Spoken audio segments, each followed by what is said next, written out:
Life YouTube. So today I'm gonna be making birthday cake. So that's right, I'm gonna be making birthday cake. So the last few attempts of my birthday cake has been, well, not disastrous but not great, because I baked the cake but then they didn't come out as expected. I wanted to make a layer cake and all that stuff. So this year I decided no more baking, just making a birthday cake out of bread. So I've seen a lot of recipes and stuff, so I was like, you know what, I don't need to bake it. I know it's like little less mess, and it's gonna be super awesome. So I'm just gonna try it out right off the bat, so let's get to it.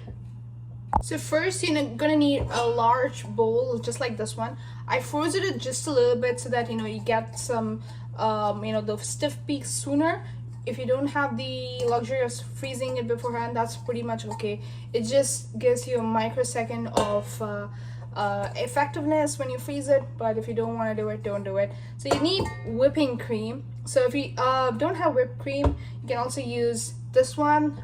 This is the original whipped cream already, but again, if you don't have, don't worry about it. You can just put any sort of icing just for the cake, just you normally do like buttercream or anything, but I'm just going to just use whipped cream because that's what the ingredients suggest. So I'm just going to put the whipped cream. This is the Great Value whipped cream that I got for $1. Super thick and super heavy.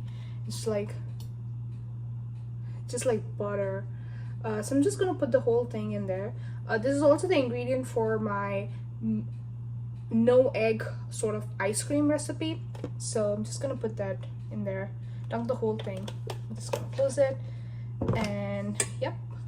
Now I'll just add vanilla and cocoa butter or cocoa powder. So if you have any of them, you can add that. I want to make it like a bit more chocolatey, so I'm just adding that. If you don't want to do it, just keep it basic. You can go ahead and skip that. So to this, I'm going to be adding some vanilla essence. This is again artificial flavor, so I'm just going to add 1 to 2 teaspoon of vanilla essence, so you can see it right there. Added it. And next is I'm going to be adding some cocoa powder, which I'll need a tablespoon of. So just going to add the cocoa powder.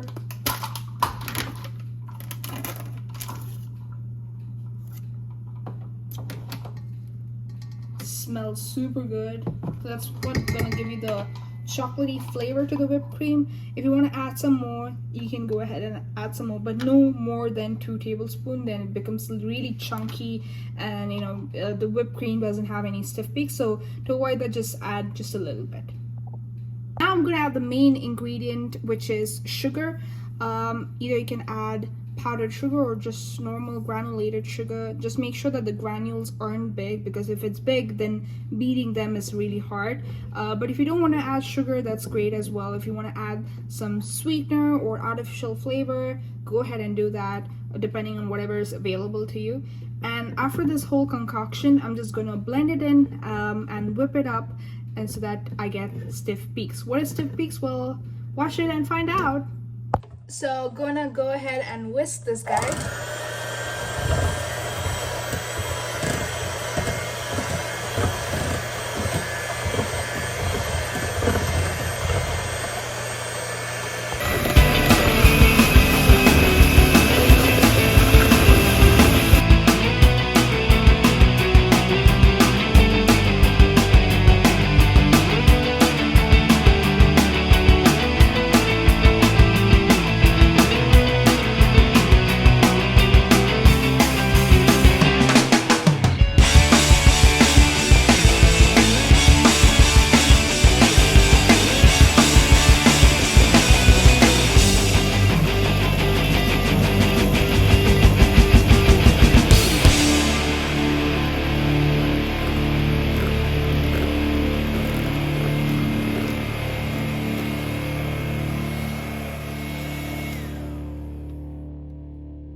So yeah, I'm finally done beating this hand whipping cream. So I actually used the machine for it. It took about 3 to 4 minutes for me to actually have this whole thing ready, for the peaks to come up. What is the peak? So when you actually just dip it in, you have some sort of this peaks right there.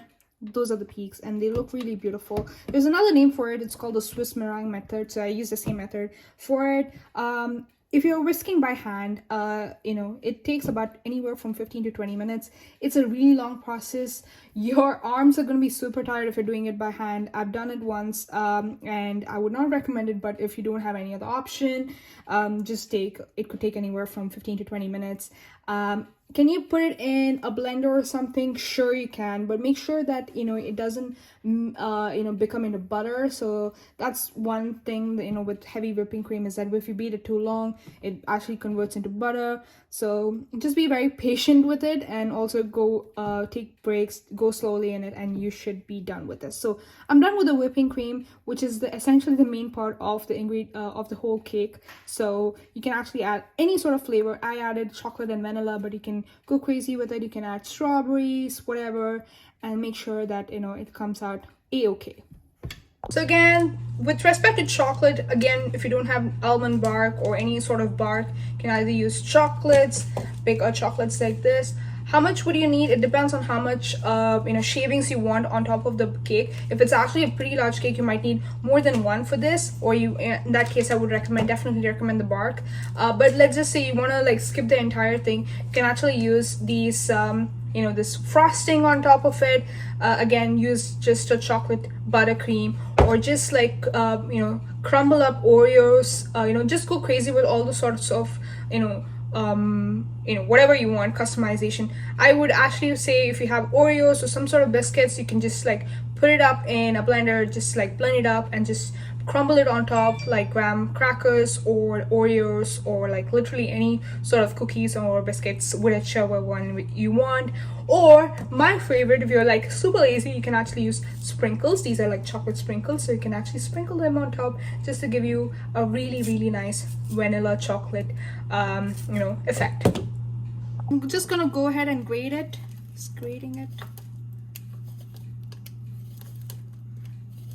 So it's actually great if you can do it in a very cold temperature. If it's super hot, the chocolate's gonna melt, and then there's no point of doing it. So if you can do it in a cooler temperature, that's great. If you are if it's usually very hot, then I wouldn't recommend doing it. Then you can probably crumble up something else for that. So yeah, so these are the amount of shavings per one slice. So again, this is not enough, so I'll have to go ahead and do a lot of it. So I think about half a cup or 1 cup is good, but again, if you don't want too much of it, that's totally up to you, and you can just customize it. So I'm just gonna do it. These are really big. This is again basically because of my peeler. If you have a smaller peeler, I think you might get smaller chunks. Let me go ahead and try that. Now this is me with the smaller peeler, so I'm just gonna try this area. Okay, not much shavings. Sort of a decent job, but not really great.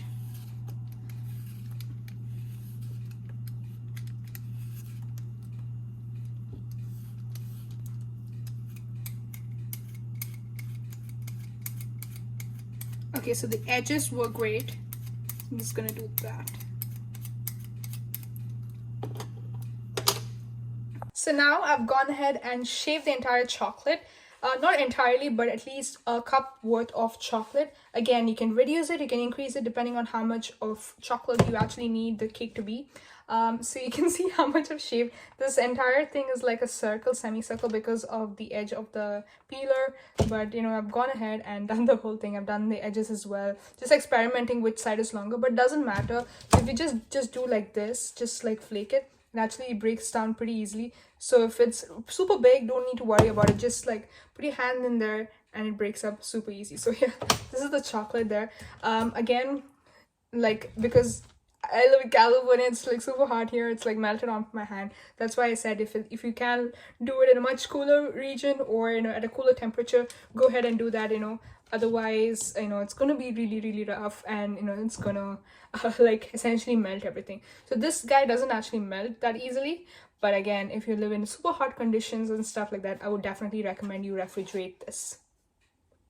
Now comes the main part of the Black Forest cake. So Black Forest cake is actually with, it's originally with cherries. So again, if you want to go crazy about it, you can actually add cherry jam if you don't have access to it. But since I live in California, people here go crazy with cherry picking and lots of activities during the summer. So my neighbor gave me a lot of bags of cherries. So here they are.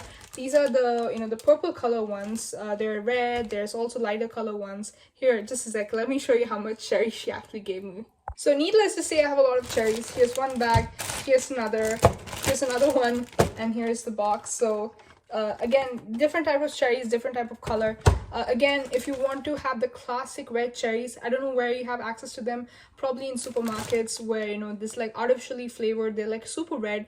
I'm not sure how do I get access to that, but I've just used homemade organic cherries in this case. So I've actually gone ahead and chopped them. So these are like super juicy. If you can see it, it's like super juicy. It's like seriously melting it. Yeah, this is like a really old bowl that I have. And then yeah, the cherries right here. All right, so I'm just gonna make the cherry sauce. A lot of cakes actually need sweet syrup, which is just sugar and water, but I'm just gonna bind it with the cherry sauce and just gonna add that to layers so that you get this classic Black Forest taste. So yeah, I'm just gonna start making the cherry sauce. So for that, you'll need some boiling water. So I'm just gonna take half a cup of boiling water right there and just dip it in. Just eases up the process. Now you got to make it like a preserve. So if you have cherry jam or something cherry flavored, go ahead and add that. If you don't, then that's okay too. So I'm just gonna add the chopped cherries that I have and just add 1 cup, not 1 cup, that would be really silly, at least. Sorry, I didn't understand. Okay, that's my Google Home going crazy. I'm just gonna add a scoop, which is about 4 tablespoons of sugar. So just go ahead and add that. Because its cherries aren't very sweet, I might have to add some sugar, but that's completely fine. But if you don't like it too sweet, then you can keep it as is. Like for example, if you check like jams or cherry preserves, those are like really sweet. So if you prefer that, you can just go ahead and slap that in your bread slice. But if you don't, then you'll have to make this. So this is again a recipe for making a cherry preserve or jam. Then they add some preservatives for it to last longer, but essentially it's the same recipe that you need to use for it.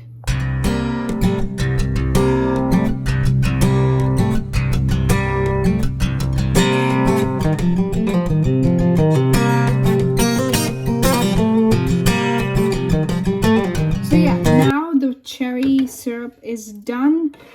It's a little diluted because I added boiling water. If you want to make it thicker, you have to let it cool for a little bit more longer, or boil it up till the whole mixture is done. So I'm just gonna let it boil for a while so that it just thickens up a little bit. But this is essentially what the recipe calls for, because this species is what is important and integral to the cake itself, but not the syrup. The syrup is just a binding element, so I just added a little bit more, but the correct measurement for, at least for this, is 1/4 of a cup, and then 10 cherries. Now comes the main part of the whole cake, which is bread. So here I've chosen white bread. Why I've chosen white bread is because I want it to seep in the flavor so just a little bit more. With respect to whole wheat and wheat, what happens is that the bread tastes like bread, and this essentially becomes like sandwich.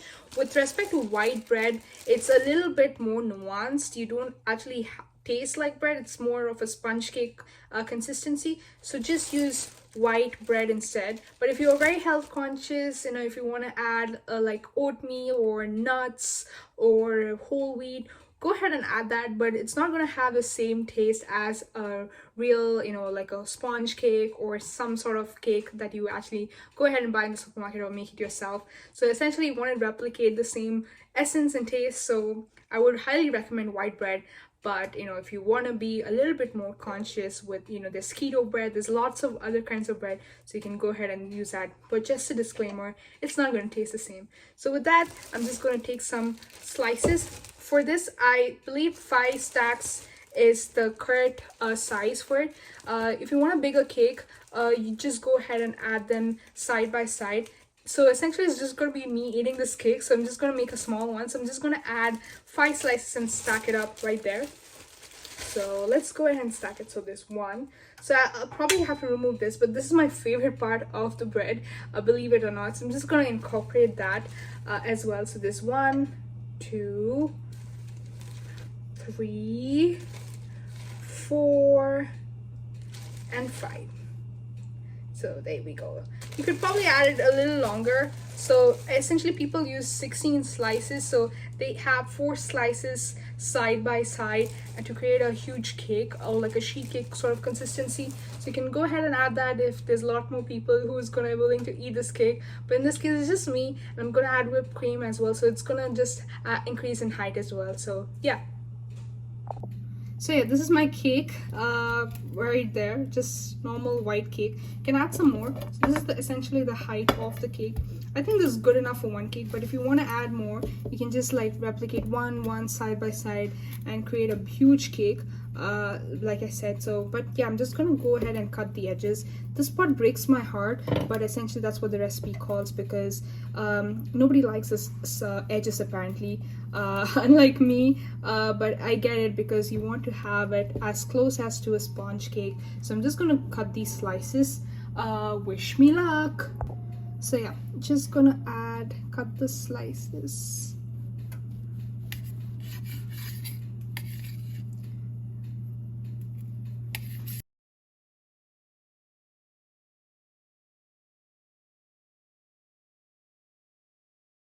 So yeah, and now beginning the official process of making the bread cake. So here's the whipping cream from earlier. I just put it in the freezer for just a bit so that, you know, it's just like nice, and you know, I can whip it really nicely. Like I said, if it's like super hot outside like it is today in California where I live, I just don't want it to melt essentially. So I'm just gonna add some whipping cream right at the base. I've seen a lot of professionals do it, so I'm just gonna add some, just a dollop of that. Okay, that's more than a dollop. I'm just gonna smoosh it up nicely. All right, so now I'm just gonna essentially interchange. It's gonna be cherry sauce 1 layer, add the whipped cream, add the slice, add a little bit of icing, add the cherry sauce, add the whipped cream. So layer over layer. So let's go ahead and start, shall we?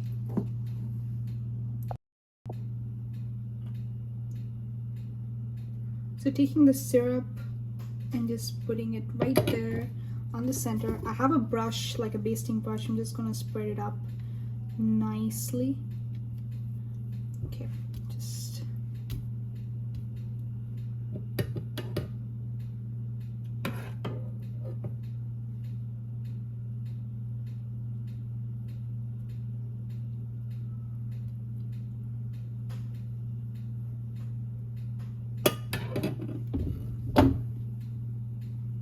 now I'm gonna add the whipped cream.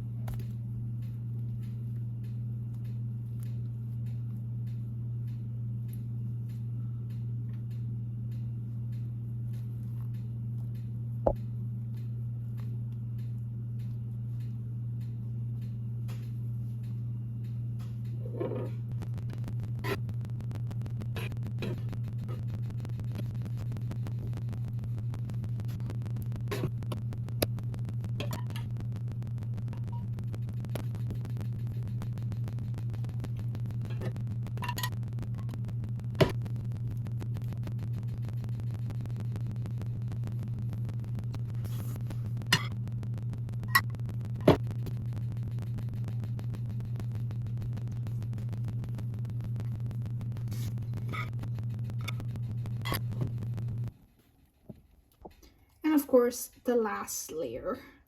So as you can see, this cake isn't standing straight, so you can go ahead and add some skewers. For me, it's all right, but you know, it does look really flabby, so I'll have to clean it up.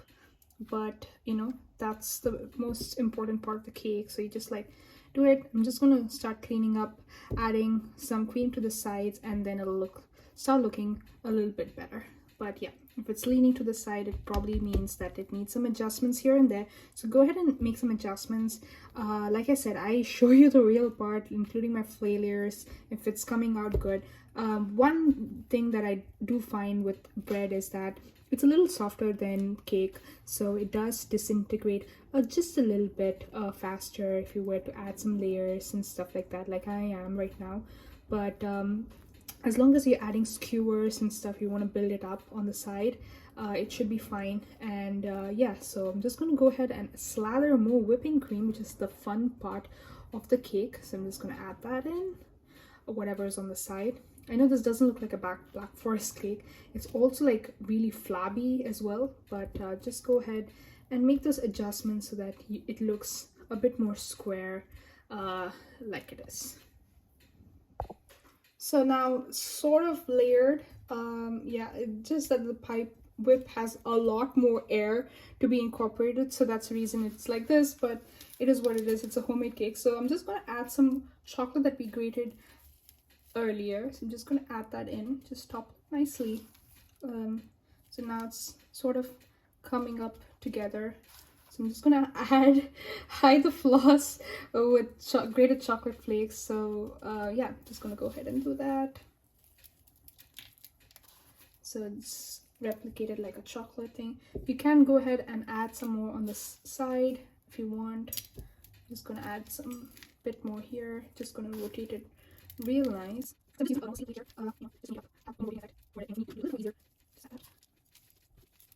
but it's okay. The more days you add, the more issues you get, so you need to try those. How you... No, it's frosting completely fine. Whatever's on the side, so just ensure that it's 6 cake. Yeah, so we have this huge sort of jungle, so I'm keeping it sort of mountain, but it's fine. So now I'm almost done with the cake, so it's like this. Not very square, but it's okay, I guess. But you know, it's homemade. I'm just gonna be the one eating it. So next up is frosting. So frosting, you can actually use this remaining whipped cream and put it in a pipette like the one here. So I have a pipette right here. I haven't had much success with this, but if you do, go ahead and use that. But for me, I feel that it wastes a lot of product, so I'm just gonna go ahead and use this whip thing. It's super easy. You just need to just put it on the side, just like press it on the side. So let me just demonstrate real quickly on a spoon. Where is it? Okay, so I'm just gonna grab a spoon here and just show you how to use it. So just take the nozzle and just like control it, and there you go. Beautiful flowers or whatever you want. So you can just go ahead and eat this, which I'm gonna do on the side when you guys are not watching. But for now, just gonna spread it on the cake.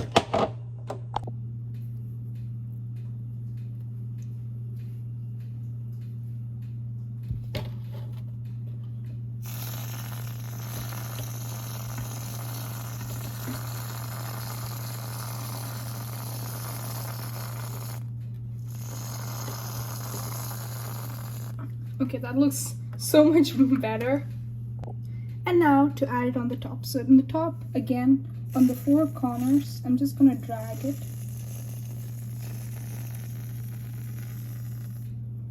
Okay, like that. And then just put a small square on the side. So I'm just gonna top it with cherry. And yeah, just let's show the final result. So yeah, this is the final cake. I'm just gonna go ahead and freeze it because half of it is like melting right now because it's super hot again. So I'm just gonna go to freeze it, and this is the final cake. Would I recommend doing this? For sure, but our one lesson that I did learn is not to add too many layers and keep it simple. But essentially, as for the taste test, it tastes just like a regular cake, so get that from me. So I'm just gonna cut this slice right on my birthday, but this is how it looks. It has disintegrated a bit. It doesn't look that pretty, just like a Black Forest cake. But hey, this is what happens if I do it. So take it from me. Hope you like this cake. If you do, hit the like button and the subscribe button, and do let me know how it goes. Bye.